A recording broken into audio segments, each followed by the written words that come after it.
ഈ 27-ാം തീയതിയാണല്ലോ തുടങ്ങിയത്.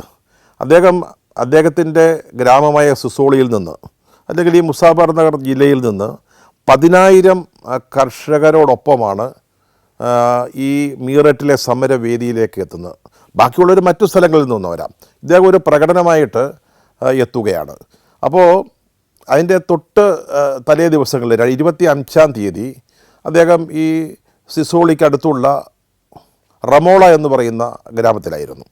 അവിടെ അദ്ദേഹത്തെ കാണാനായിട്ട് മീററ്റിലെയും മുസാഫർ നഗറിലെയും SP-മാർ, ഒപ്പം തന്നെ കളക്ടർമാർ, ജില്ലാ മജിസ്ട്രേറ്റുമാർ അവരവിടെ എത്തി. അപ്പോൾ ഈ പ്രൊവിൻഷ്യൽ ആംഡ് കോൺസ്റ്റാബിളറി, അതായത് UP-യിലെ ഒരു കുപ്രസിദ്ധമായ ഒരു പോലീസ് സേനയാണത്, അതിൻ്റെ ധാരാളം ഉദ്യോഗസ്ഥന്മാരും പോലീസുകാരുമൊക്കെ ഈ ഉദ്യോഗസ്ഥന്മാരോടൊപ്പം അവിടെ വന്നിരുന്നു. അപ്പോൾ ടിക്കായത്തിൻ്റെ കൂടെ വന്ന കർഷകരും റമോളയിലെ കർഷകരും വിചാരിച്ചത് ഒരുപക്ഷെ ഇവിടെ വച്ച് അവരുടെ നേതാവിനെ, ടിക്കായത്തിനെ, പോലീസ് അറസ്റ്റ് ചെയ്യും, അതായത് മീററ്റിലെത്തുന്നതിന് മുമ്പായിട്ട് അറസ്റ്റ് ചെയ്ത് മാറ്റും എന്ന് അവർ ധരിച്ചു. അപ്പോൾ അതിനെ തടയുന്നതിന് വേണ്ടി കൂടെ വന്നിരുന്ന പുരുഷന്മാർ, റമോളയിലുള്ള കർഷകർ, അവർ നിറച്ച തോക്കുമായിട്ട് വീടുകളുടെ മുകളിൽ അവർ ഒരു രാത്രി മുഴുവൻ കാത്തിരുന്നു. അതുപോലെ സ്ത്രീകളും കുട്ടികളും കയ്യിൽ കിട്ടിയ ആയുധങ്ങൾ, അത് കത്തി, വടി അല്ലെങ്കിൽ കമ്പ്, എന്തുമായിക്കൊള്ളട്ടെ, അതുമായിട്ട് ടിക്കായത്തിന് ചുറ്റും അദ്ദേഹത്തെ വലയം ചെയ്ത് നിന്നു. അപ്പോൾ ഇവർ ഉദ്യോഗസ്ഥന്മാർ വന്നത് പിന്തിരിപ്പിക്കാൻ വേണ്ടി, അല്ലാതെ അദ്ദേഹത്തെ അറസ്റ്റ് ചെയ്യാനല്ല. അവർ സംസാരിച്ചെങ്കിലും അവർ വഴങ്ങാനായിട്ട് കൂട്ടാക്കിയില്ല. പിന്നീട് അവർ റമോളയിൽ നിന്ന് വന്ന് 27-ാം തീയതി മുതൽ സമരം ആരംഭിക്കുകയാണ് ചെയ്തത്. ദിവസങ്ങൾ കഴിയുന്തോറും ഈ സമരം ഇങ്ങനെ തീപിടിച്ച് വരികയാണ്. അപ്പോൾ മീററ്റിൽ ചെന്ന് ഇത് റിപ്പോർട്ട് ചെയ്യണമെന്ന് ഓഫീസിൽ നിന്ന് ആവശ്യപ്പെട്ടു. അവിടേക്ക് പുറപ്പെട്ടു. ഈ പോകുന്ന വഴിയിൽ ട്രാക്ടറുകളിലും ട്രക്കുകളിലും സമരത്തിന് പോകുന്ന കർഷകരെ കാണാം, സമരം കഴിഞ്ഞ് വീട്ടിലേക്ക് പോകുന്ന ആളുകളെയും കാണാം. അതായിരുന്നു ടിക്കായത്തിൻ്റെ ഒരു ശൈലി. ഈ 2 ലക്ഷം പേരും സ്ഥിരമായിട്ട് അവിടെ കിടക്കുകയല്ല. ഒരു ദിവസം കുറേ ആളുകൾ വരുന്നു, അതുപോലെ തന്നെ അത്രയും ആളുകൾ മടങ്ങിപ്പോകുന്നു. ഇതായിരുന്നു അവരുടെ ഒരു ശൈലി. മീററ്റിലെത്തുമ്പോൾ ഞാൻ പറഞ്ഞല്ലോ 2 ലക്ഷത്തോളം ആളുകളാണ്, അതിശയോക്തിയല്ല. അവരിങ്ങനെ പട്ടണം നിറഞ്ഞ് കിടക്കുകയാണ്. വാസ്തവത്തിൽ 2 ലക്ഷം പേര് ഒരു നഗരത്തിലെ, മീററ്റ് അത്ര വലിയ നഗരമൊന്നുമല്ല, വിസ്തൃതമായ ഒന്നല്ല. ഇത്രയും പേരൊക്കെ ഒരു പ്രക്ഷോഭത്തിന് വന്നു കഴിഞ്ഞാൽ നഗരം ശ്വാസം മുട്ടും. അത് വളരെ സ്വാഭാവികമാണ്. പക്ഷേ ഇവിടെ യാതൊരു തരത്തിലുള്ള ട്രാഫിക് പ്രശ്നങ്ങളോ ഒന്നും ഉണ്ടായില്ല. ഞങ്ങൾക്ക് വാഹനം ടിക്കായത്തൊക്കെ ഇരിക്കുന്ന വേദിയുടെ അടുത്ത് വരെ കൊണ്ടെത്തിക്കാൻ സാധിച്ചു. അവിടെ ഒരു പാർക്കിങ്ങിനുള്ള സൗകര്യങ്ങളൊക്കെ ഉണ്ടായിരുന്നു. അപ്പോൾ ഈ ട്രാഫിക്കൊക്കെ നിയന്ത്രിക്കുന്നത്, സമരം നടക്കുന്ന സ്ഥലത്ത് ട്രാഫിക്കൊക്കെ നിയന്ത്രിക്കുന്നത് ഈ കർഷകരുടെ ഭാരതീയ കിസാൻ യൂണിയൻ്റെ വോളണ്ടിയർമാരാണ്. അവരുടെ പതാകയുടെ നിറം പച്ചയും വെള്ളയും കലർന്നതാണ്. ആ നിറത്തിലുള്ള തലയക്കെട്ട് അല്ലെങ്കിൽ തൊപ്പി വെച്ച ചെറുപ്പക്കാരാണ് ഇവിടെ നിന്ന് ഈ ക്രമീകരണങ്ങളെല്ലാം ചെയ്യുന്നത്. രാവിലെ 10 മുതൽ രാത്രി 11 വരെ ഈ വേദിയിൽ നിന്ന് കർഷക നേതാക്കൾ, പല സ്ഥലങ്ങളിൽ നിന്ന് വരുന്ന ആളുകൾ പ്രസംഗിച്ചുകൊണ്ടേയിരിക്കുകയാണ്. അപ്പം കുറേ ആളുകൾ അത് കേൾക്കുന്നുണ്ട്, കുറേ ആളുകൾ അപ്പുറത്ത് തീ കൂട്ടി തീ കായുന്നുണ്ട്. കാരണം ഇത് തണുപ്പ് സമയമാണ്, വലിയ നല്ല കൊടും തണുപ്പ് ഉള്ള ഒരു സമയത്താണ് ഈ സമരം നടക്കുന്നത്. അങ്ങനെ തീ കായുന്ന ആളുകളുണ്ട്. പാട്ടുപാടിയിരിക്കുന്ന ചില സംഘങ്ങൾ, പ്രത്യേകിച്ച് സ്ത്രീകൾ, ഇവരെല്ലാവരും ഈ തണുപ്പ് കാലമായതുകൊണ്ട് ഈ വലിയ കട്ടിയുള്ള പുതപ്പുകളോ കമ്പിളിയൊക്കെ പുതച്ച ഖദർ വസ്ത്രങ്ങളാണ് പലരും ധരിച്ചിരിക്കുന്നത്. മുഷിഞ്ഞതാണ്. കാരണം അവർ ഒരു സമരവേദിയിൽ വന്ന് കിടക്കുകയാണ്, നിലത്താണ് കിടക്കുന്നത്. അപ്പോൾ മുഷിഞ്ഞ വസ്ത്രങ്ങൾ, പുരുഷന്മാർ തലയെക്കെട്ടൊക്കെ കെട്ടി, അവരിങ്ങനെ ഈ സമരത്തെ ഒരു ആഘോഷമാക്കി അവർ മാറ്റിയിരിക്കുകയാണ്. ഇടയ്ക്കിടയ്ക്ക് വലിയ ശബ്ദത്തിലെ മുദ്രാവാക്യങ്ങൾ കേൾക്കാം. മഹേന്ദ്ര സിംഗ് ടിക്കായത്ത് മുദ്രാവാക്യങ്ങളിലൂടെ മഹാത്മാ ടിക്കായത്തായി മാറുന്നതും നമ്മൾ കേൾക്കുന്നുണ്ട്. അവരെ സംബന്ധിച്ചിടത്തോളം അവരുടെ മഹാത്മാവായ നേതാവാണ് ടിക്കായത്ത്. അദ്ദേഹം എന്തു പറഞ്ഞാലും അതനുസരിക്കാൻ തയ്യാറായിട്ടാണ് നിൽക്കുന്നത്. ഒരു മാസ്മരികമായ ഒരു ശക്തി, ഒരു നേതൃശക്തി ഇദ്ദേഹത്തിനുണ്ട് എന്നുള്ളത് നമുക്ക് മനസ്സിലാകും. കാരണം അദ്ദേഹം പറയുന്നതിനപ്പുറത്തേക്ക്, അദ്ദേഹം വരയ്ക്കുന്ന വരയ്ക്കപ്പുറത്തേക്ക് ഈ പ്രകടനക്കാരോ അല്ലെങ്കിൽ പ്രക്ഷോഭകരോ പോകുന്നില്ല. അദ്ദേഹം നിശ്ചയിച്ച രീതിയിൽ യാതൊരു പ്രകോപനവും കൂടാതെ പ്രസംഗം കേൾക്കുന്നു, പാട്ടുപാടുന്നു, അല്ലെങ്കിൽ ഉറങ്ങുന്നു, മരച്ചുവട്ടിൽ ഉറങ്ങുന്നു. ഇങ്ങനെ ഒരു പറഞ്ഞല്ലോ, ഒരു സമരമാണോ സന്തോഷമാണോ എന്ന് വ്യവച്ഛേദിക്കാനാവാത്ത രീതിയിൽ അവരതിൽ ഭാഗവാക്കാവുകയാണ്. ഒരു അത്ഭുതകരമായ ഒരു രീതിയിലാണ് അത് നടക്കുന്നത്.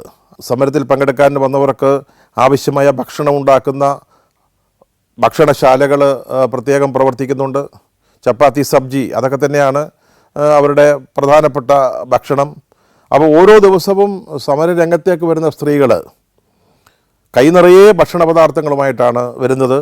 അത് അവരവിടെ ഉള്ളവർക്ക് ഷെയർ ചെയ്യുന്നുണ്ട്, അത് പങ്കിട്ട് കഴിക്കുന്നുണ്ട്. ആ രീതിയിലാണ് ഈ സമരം ഇങ്ങനെ നീങ്ങിക്കൊണ്ടിരിക്കുന്നത്. അപ്പോൾ നടുവിൽ ആ വേദിയിൽ ഒരു ഹുക്ക വലിച്ച് നമ്മൾ ടിക്കായത്ത് ഇരിക്കുന്നു. ഒരു 6-6.5 അടി ഉയരം കാണും. ഒരു ഗാന്ധി തൊപ്പിയാണോ എന്ന് പറയാൻ വയ്യ. അതുപോലൊരു തൊപ്പി, ഒരു വെള്ള തൊപ്പി ധരിച്ച്, ഒരു ജുബ്ബ ധരിച്ച്, അതിന് മുകളിൽ ഒരു കമ്പിളി കരിമ്പടം പോലൊരു പുതപ്പ് പുതച്ച്, ഒരു തുകൽ ചെരുപ്പ് കാലിലിട്ട്, മറ്റേ ധോത്തിയാണ്, അത് അവരുടേതായ രീതിയിൽ പ്രത്യേക രീതിയിൽ ഉടുത്ത് അദ്ദേഹം അവിടെ ഇരിക്കുകയാണ്. അദ്ദേഹത്തിൻ്റെ ചുറ്റും എപ്പോഴും ആളുകളുണ്ട്. അദ്ദേഹത്തിൻ്റെ സുരക്ഷയ്ക്ക് വേണ്ടിയുള്ള ആളുകളുണ്ട്. പത്രപ്രവർത്തകർ അദ്ദേഹത്തെ ചുറ്റി നിൽക്കുന്നു. അദ്ദേഹം പറയുന്നത് കേൾക്കാൻ നിൽക്കുന്ന സഹപ്രവർത്തകരുണ്ട്. എന്നുവെച്ചാൽ തൊട്ടു താഴെയുള്ള നേതാക്കൾ നിർദ്ദേശങ്ങൾ സ്വീകരിക്കാൻ, അത് നടപ്പിലാക്കാൻ, അതിനുവേണ്ടിയുള്ള ഒരു സംഘം അദ്ദേഹത്തിന് ചുറ്റും നിൽക്കുന്നു. അദ്ദേഹത്തിൻ്റെ അടുത്ത് ചെന്നു. 10 മിനിറ്റ് സംസാരിക്കാൻ പറ്റുമോ എന്ന് ചോദിച്ചപ്പോൾ അദ്ദേഹം സമ്മതം മൂളി. പക്ഷേ അദ്ദേഹം പറയുന്ന ഹിന്ദി എനിക്കൊട്ടുമേ മനസ്സിലാകുമായിരുന്നില്ല. അതുകൊണ്ട് അടുത്തുണ്ടായിരുന്ന ഒരു പ്രാദേശിക പത്രപ്രവർത്തകൻ എന്നെ സഹായിച്ചു. ടിക്കായത്ത് പറയുന്നത് ഈ പത്രപ്രവർത്തകൻ ഇംഗ്ലീഷിൽ, അതൊരു നല്ല ഇംഗ്ലീഷ് എന്ന് പറയാൻ പറ്റില്ല, ബ്രോക്കൺ ഇംഗ്ലീഷാണ്, അതിൽ എനിക്ക് തർജ്ജിമ ചെയ്ത് തരുന്നു. അപ്പോൾ ടിക്കായത്ത് പറഞ്ഞ ഒരു കാര്യം, പ്രധാനപ്പെട്ട ഒരു കാര്യം, ഞങ്ങൾക്ക് ഈ രാഷ്ട്രീയ നേതാക്കളിൽ യാതൊരു വിശ്വാസവുമില്ല. അവർ കുറേ കാലങ്ങളായി ഞങ്ങളെ പറഞ്ഞു പറ്റിച്ചുകൊണ്ടിരിക്കുക. തെരഞ്ഞെടുപ്പാകുമ്പോൾ, വോട്ട് വേണ്ടി വരുമ്പോൾ വരും, വലിയ വലിയ വാഗ്ദാനങ്ങൾ നൽകും, പിന്നീട് ഇവരെ കാണുന്നില്ല. അതുകൊണ്ടാണ് ഞങ്ങളുടെ സംഘടന രൂപവൽക്കരിച്ച് ഈ സമര രംഗത്തേക്ക് വന്നിരിക്കുന്നത്. ഞങ്ങൾ ഒരു നേതാക്കളെയും അടുപ്പിക്കുന്നില്ല. അപ്പോൾ അത് വളരെ ശരിയായിരുന്നു. ഈ പറഞ്ഞത് പ്രാവർത്തികമാക്കിയ ആളാണ് ടിക്കായത്ത്. ഈ സമയത്ത് VP സിംഗ്, വിശ്വനാഥ് പ്രതാപ് സിംഗ് അങ്ങനെ ജ്വലിച്ചു നിൽക്കുന്ന ഒരു താരമാണ്. അദ്ദേഹം ഇവരെ അഭിസംബോധന ചെയ്യാൻ വേണ്ടി മീററ്റിൽ എത്തി, ഇവരെ അനുഗ്രഹിക്കാൻ വേണ്ടി. അപ്പോൾ ടിക്കായത്ത് പറഞ്ഞു, സാബ്, അങ്ങ് ഇവിടെ വച്ച് ഇനി ഞാൻ രാഷ്ട്രീയ രംഗത്തില്ല എന്നൊരു പ്രഖ്യാപനം നടത്തിയാൽ, രാഷ്ട്രീയം വിടുന്നതായി പറഞ്ഞാൽ അങ്ങേക്ക് സംസാരിക്കാം, പ്രസംഗിക്കാം, അല്ലെങ്കിൽ സാധ്യമല്ല എന്ന് പറഞ്ഞു. അങ്ങനെ VP സിംഗ് മടങ്ങിപ്പോയി. അതുപോലെ തന്നെ ചരൺ സിംഗിൻ്റെ മകൻ അജിത് സിംഗ് ലോക്ദൾ എയുടെ നേതാവാണ്. അദ്ദേഹം വന്നു. ബഗുണ, HN ബഗുണ വന്നു. അദ്ദേഹം ലോക്ദൾ ബിയുടെ നേതാവാണ്. മനേകാ ഗാന്ധി വന്നു. ഒപ്പം ഗായത്രി ദേവി, രാജസ്ഥാനിലെ നേതാവ്, അവർ വന്നു. ഇവരെ ആരെയും ഈ കിസാൻ യൂണിയൻ്റെ വേദിയിൽ സംസാരിക്കാൻ ടിക്കായത്ത് അനുവദിച്ചില്ല.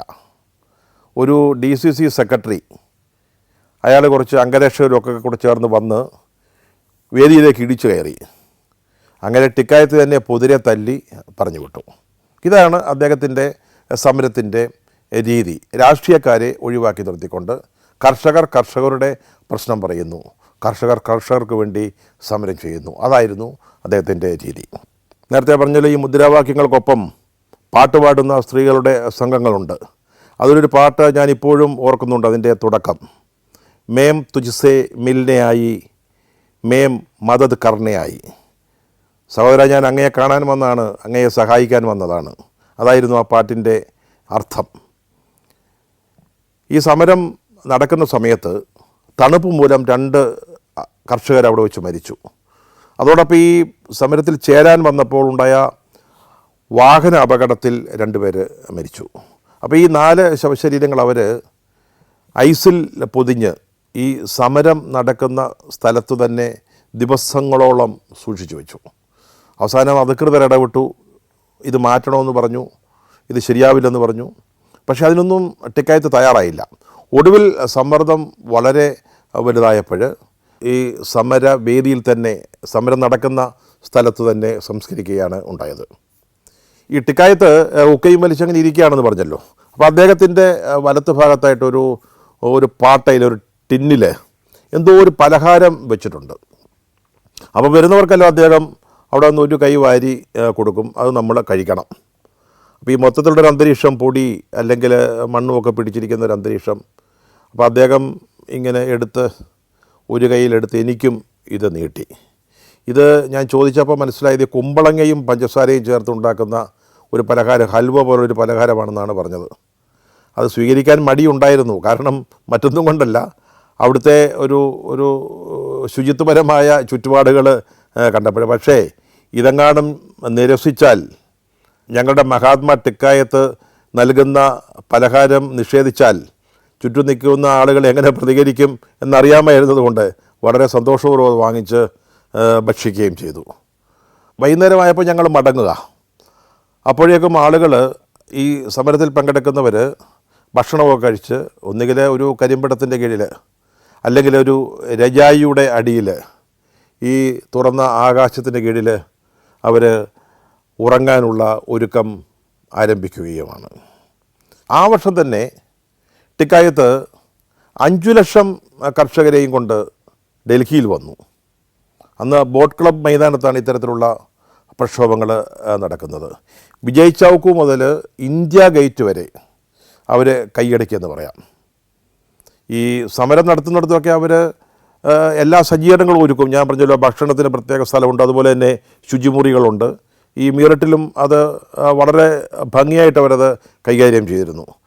ഇവിടെയും അതുപോലെ തന്നെ ഈ 5 ലക്ഷം കർഷകർക്ക് ആവശ്യമായ, പ്രക്ഷോഭകർക്ക് ആവശ്യമായ എല്ലാ സംവിധാനങ്ങളും ഒരുക്കി അവർ ദിവസങ്ങളോളം ആ സമരം നടത്തി. അത് ഏതാണ്ട് ദിനംപ്രതി എന്നോണം റിപ്പോർട്ട് ചെയ്തിട്ടുണ്ട് ഞാൻ, അല്ലെങ്കിൽ എൻ്റെ ബ്യൂറോയിലുള്ള മറ്റ് സുഹൃത്തുക്കൾ.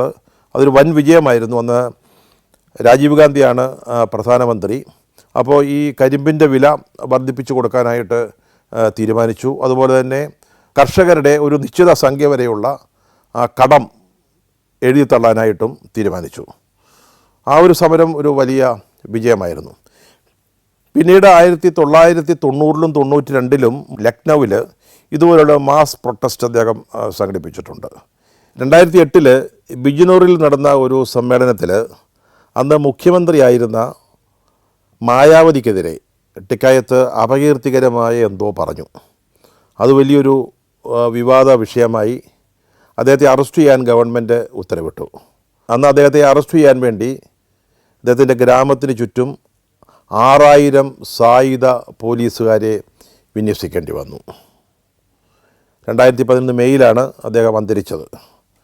ഞാൻ തുടക്കത്തിൽ പറഞ്ഞതുപോലെ വളരെ വ്യത്യസ്തനായ ഒരു പ്രക്ഷോഭകാരിയായിരുന്നു മഹേന്ദ്ര സിംഗ് ടിക്കായത്ത്. അദ്ദേഹത്തിന് രാഷ്ട്രീയ ലക്ഷ്യങ്ങളോ താല്പര്യങ്ങളോ ഉണ്ടായിരുന്നില്ല. കർഷകരുടെ പ്രശ്നം അതുമാത്രമായിരുന്നു അദ്ദേഹം ലക്ഷ്യമാക്കിയത്. അതിനുവേണ്ടി അദ്ദേഹം നിരന്തരം പോരാടുകയും ചെയ്തു. ഇന്ത്യയിലെ 13 സംസ്ഥാനങ്ങളിലൂടെയുള്ള സഞ്ചാരം ഇപ്പോൾ പെൻഡ്രൈവിൽ ലഭിക്കുന്നു. ചരിത്രവും ഐതിഹ്യങ്ങളും യഥാർത്ഥ ജീവിതവും ഒത്തുചേരുന്ന ഇന്ത്യൻ കാഴ്ചകളുടെ ഈ അസുലഭ ശേഖരം സ്വന്തമാക്കാൻ 9995 444 222 എന്ന നമ്പറിലേക്ക് ഇന്ത്യ എന്ന് SMS ചെയ്യൂ. ന്യൂഡൽഹിയിലെ ധാരാളം പ്രതിമകളുണ്ട്. അതിൽ മലയാളിയുടേതായിട്ട് ഒരെണ്ണമേ ഉള്ളൂ. അത് VK കൃഷ്ണമേനോൻ്റേതാണ്. വെങ്ങാലിൽ കൃഷ്ണമേനോൻ. നമ്മൾ ആഗോള പൗരൻ, ആഗോള മലയാളി, സാർവദേശീയ മലയാളി എന്നൊക്കെ ഇതുവരെ പറഞ്ഞിരുന്നത് VK കൃഷ്ണമേനോനെ കുറിച്ചാണ്. അടുത്ത കാലത്താണ് നമ്മൾ ശശി തരൂരിനെ കുറിച്ചും ആ തരത്തിലുള്ള പ്രയോഗങ്ങൾ ആരംഭിച്ചത്. പക്ഷേ കൃഷ്ണമേനോനെ പോലെ ആഗോളതലത്തിൽ മലയാളത്തിൻ്റെ അഭിമാനം ഉയർത്തിപ്പിടിച്ച മറ്റൊരാൾ ഉണ്ടാവുമെന്ന കാര്യത്തിൽ സംശയമുണ്ട്. അദ്ദേഹം സ്വതന്ത്ര ഇന്ത്യയുടെ ആദ്യത്തെ പ്രതിരോധ മന്ത്രിയായിരുന്നു. 1952 മുതൽ 62 വരെ ഐക്യരാഷ്ട്രസഭയിലെ ഇന്ത്യയുടെ സ്ഥിരം പ്രതിനിധിയായിരുന്നു. ഇന്ത്യൻ വിദേശ നയത്തിൻ്റെ വക്താവായിരുന്നു. ചേരിചേരാ നയം, നെഹ്റുവിൻ്റെ പേരിൽ അഭിമാനപൂർവ്വം ഇപ്പോഴും പറയുന്ന ചേരിചേരാ നയം, അതിൻ്റെ ഉപജ്ഞാതാക്കളിൽ ഒരാളായിരുന്നു. അങ്ങനെ ഇടപെട്ട എല്ലാ മേഖലകളിലും സ്വന്തം വ്യക്തി മുദ്ര അല്ലെങ്കിൽ കയ്യൊപ്പ് പതിപ്പിച്ച ഒരു നേതാവ്. ലണ്ടനിലായിരിക്കുമ്പോൾ, അവിടെ പഠിക്കുമ്പോൾ സ്വാതന്ത്ര്യ സമരവുമായി ബന്ധപ്പെട്ട് ഇന്ത്യക്ക് അനുകൂലമായ അന്തരീക്ഷം ഇംഗ്ലണ്ടിൽ അല്ലെങ്കിൽ ബ്രിട്ടനിൽ ഉണ്ടാക്കുന്നതിന് വേണ്ടി പരിശ്രമിച്ചു.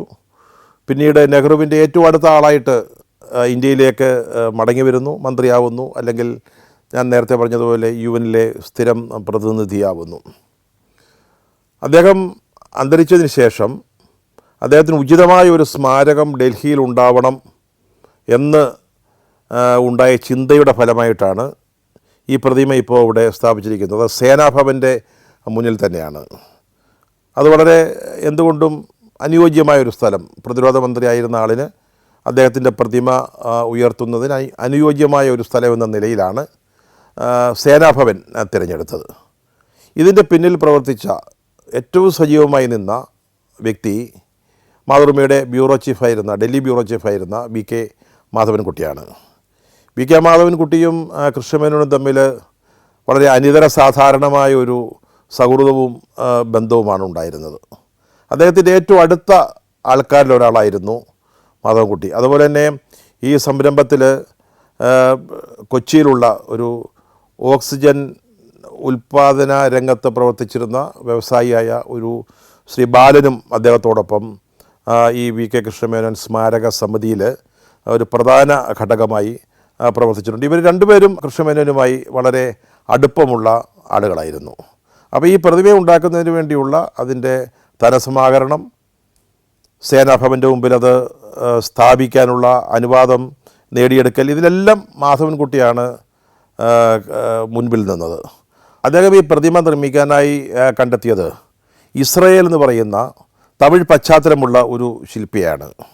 എഴുത്തുകാരനായ സക്കറിയ പറയുന്നത് അദ്ദേഹം ഒരു ജൂ അല്ലെങ്കിൽ ഒരു യഹൂദൻ ആയിരുന്നു എന്നാണ് പറയുന്നത്. എന്തായാലും അദ്ദേഹം വളരെ ആഗോളതലത്തിൽ പ്രശസ്തി നേടിയ ഒരു ശില്പിയായിരുന്നു. അദ്ദേഹമാണ് ഇതിൻ്റെ നിർമ്മാണത്തിന് നേതൃത്വം കൊടുത്തത്. ഡൽഹിയിലെ കേരള സർക്കാരിൻ്റെ ഉടമസ്ഥതയിലുള്ള ട്രാവൻകൂർ ഹൗസ്, അവിടെ വെച്ചായിരുന്നു ഇതിൻ്റെ നിർമ്മാണം.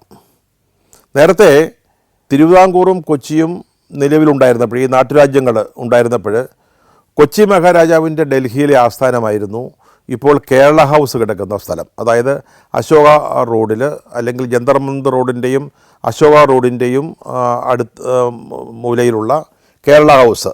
ഇപ്പോൾ അതാണ് നമ്മുടെ കേരളത്തിൻ്റെ ഔദ്യോഗികമായ നമ്മുടെ അവിടുത്തെ കേന്ദ്രമെന്ന് പറയുന്നത് കേരള ഹൗസാണ്. അന്ന് ട്രാവൻകൂർ മഹാരാജാവിൻ്റെ, തിരുവിതാംകൂർ മഹാരാജാവിൻ്റെ ഉടമസ്ഥയിലുള്ള സ്ഥലമാണ് ഈ ട്രാവൻകൂർ ഹൗസ് എന്ന് പറയുന്നത്. അവിടെ ഇപ്പോൾ ഒരു മലയാളം സ്കൂളുണ്ട്, കേരള ഗവൺമെൻറ്റിൻ്റെ മറ്റ് സംവിധാനങ്ങളുണ്ട്. ഒരു വലിയ വിശാലമായ കോമ്പൗണ്ടാണ് അത്. കേരള ഹൗസ് ഇരിക്കുന്ന സ്ഥലത്തേക്കാൾ വലിയ ഒരു ഏരിയയാണ് ഈ ട്രാവൻകൂർ ഹൗസ് എന്ന് പറയുന്നത്. അവിടെ വെച്ചാണ് ഈ പ്രതിമയുടെ നിർമ്മാണം. അപ്പോൾ മാധവൻകുട്ടിക്ക് ഏറ്റവും താല്പര്യമുള്ള ഒരു പദ്ധതി എന്ന നിലയിൽ ഞങ്ങൾ ഇടയ്ക്കിടയ്ക്ക് അവിടെ ട്രാവൻകൂർ ഹൗസിൽ പോയിട്ട് ഇത് കാണണം, ഇതിൻ്റെ പുരോഗതി നോക്കണം. ചിലപ്പോൾ അദ്ദേഹം വിളിക്കും. അദ്ദേഹത്തിന് അന്നുള്ളതൊരു ബീറ്റിൽസിൻ്റെ ഒരു ഒറിജിനൽ ജർമ്മൻ കാറാണ്, ഒരു കൊച്ചു വണ്ടിയാണ്. പക്ഷേ അദ്ദേഹം അതൊരു വലിയൊരു വിൻറ്റേജ് കാർ പോലെ സൂക്ഷിച്ച് ഓമനിച്ച് കൊണ്ടു നടക്കുന്ന ഒരു വാഹനമായിരുന്നു. അപ്പോൾ അതിലൊക്കെ ഞങ്ങളെ കയറ്റിക്കൊണ്ട് ചിലപ്പോൾ ട്രാവൻകൂർ ഹൗസിലെത്തി ഇത് പരിശോധിക്കും. സക്കറിയ പലപ്പോഴും ഉണ്ടാവും. മാധവൻകുട്ടിയായിട്ട് വളരെ അടുപ്പമുള്ള ആളെന്നുള്ള നിലയിലാണ് സക്കറിയ പലപ്പോഴും ഉണ്ടാവുക. അപ്പം ഞങ്ങളെ ഇടയ്ക്കിടയ്ക്ക് വിളിച്ചു കൊണ്ടുപോകും, അല്ലെങ്കിൽ പോയി നോക്കിയിട്ടൊക്കെ വരാൻ പറയും. അത്രയ്ക്ക് ആത്മബന്ധമുള്ളൊരു പദ്ധതിയായിരുന്നു മാധവൻകുട്ടിയെ സംബന്ധിച്ചിടത്തോളം കൃഷ്ണമേനോൻ പ്രതിമ. ഇപ്പം ഓർക്കുന്ന ഒരു രംഗം, ഈ പ്രതിമയുടെ ശിരസ് വാർത്തെടുത്ത ഒരു ദിവസമാണ്. അതിങ്ങനെ ഈ മൂശയിൽ ലോഹക്കൂട്ടൊഴിച്ച് ദ്രവരൂപത്തിൽ നിന്ന് ഖരരൂപത്തിലാകുമ്പോഴത് എടുത്തതും മറ്റുമൊക്കെ ആ ഒരു രംഗമൊക്കെ ഇപ്പോൾ ഓർത്തു പോവുകയാണ്. 1988 ഒക്ടോബർ 6-നാണ് ഈ പ്രതിമയുടെ ഔപചാരികമായ അനാച്ഛാദനം അന്ന് പ്രധാനമന്ത്രിയായിരുന്ന രാജീവ് ഗാന്ധി നിർവഹിച്ചത്. അതിന് തൊട്ട് 2 ദിവസം മുമ്പ് കോഴിക്കോട്ടും അദ്ദേഹത്തിൻ്റെ ഒരു പ്രതിമ അനാച്ഛാദനം ചെയ്യുകയുണ്ടായി. കൃഷ്ണമേനോനെ പറ്റി ഓർക്കുമ്പോൾ അദ്ദേഹത്തിൻ്റെ UN-ലെ ഒരു പ്രസംഗം എല്ലാവരും ഉദ്ധരിക്കുന്നതാണ് അദ്ദേഹത്തെപ്പറ്റി സംസാരിക്കുമ്പോൾ. 1957 ജാനുവരിയിൽ കാശ്മീരിനെക്കുറിച്ച്, കാശ്മീർ സംബന്ധിച്ച ഇന്ത്യയിലെ നിലപാടിനെക്കുറിച്ച് 2 ദിവസങ്ങളിലായിട്ട് 8 മണിക്കൂർ നീണ്ട പ്രസംഗം. ആദ്യ ദിവസം 6 മണിക്കൂർ, പിറ്റേ ദിവസം 2 മണിക്കൂർ. ഈ പ്രസംഗം കഴിഞ്ഞപ്പോൾ അദ്ദേഹം ബോധം കെട്ടു വീണു എന്നാണ് പറയുന്നത്. ഈ ഡൽഹിയിലെ ഈ പ്രതിമ, പി.കെ. കൃഷ്ണമേനോൻ്റെ സ്മാരകം, അദ്ദേഹത്തെ ഓർമ്മിക്കാനുള്ള അവസരം, അത് സൃഷ്ടിച്ചെടുത്തതിൽ വി.കെ. മാധവൻകുട്ടിയുടെ പങ്ക് എന്നും ഓർമ്മിക്കപ്പെടും. ജനറൽ ഷിഫ്റ്റിൻ്റെ അല്ലെങ്കിൽ ജനറൽ പേജുകളുടെ ചുമതല കൃഷ്ണൻകുട്ടിക്കാണ്. അപ്പോൾ കൃഷ്ണൻകുട്ടി പോയി ടെലിപ്രിൻ്റർ റൂമിൽ നിന്ന് ഈ അപ്പോൾ വന്ന വാർത്ത മുറിച്ചെടുത്തു. ഒരു ടേക്ക് എന്നാന്ന് പറയുക, ഒരു ആദ്യ പാര അല്ലെങ്കിൽ ആദ്യത്തെ ഒരു വാചകം, അതൊക്കെ വരുന്നത് ഒരു ടേക്ക്, ആദ്യത്തെ ടേക്ക്. അത് ഞെട്ടിക്കുന്നതായിരുന്നു. അദ്ദേഹം പെട്ടെന്ന് അല്പം പരിഭ്രാന്തിയോടുകൂടി തന്നെ എൻ്റെ അടുത്തേക്ക് വന്നിട്ട് ഇതെൻ്റെ കയ്യിലേക്ക് തരികയാണ്. ഒറ്റ വരിയുള്ള ഒരു ഫ്ലാഷ് ന്യൂസ്, അതിന് ഒരു ഫ്ലാഷ് എന്നാണ് പറയുക. പ്രധാനപ്പെട്ട സംഭവങ്ങളുണ്ടാകുമ്പോൾ ഒറ്റ വരിയിൽ ആദ്യം വിവരം അറിയിക്കും, പിന്നീട് അതിൻ്റെ വിശദാംശങ്ങളെ പിന്നാലെ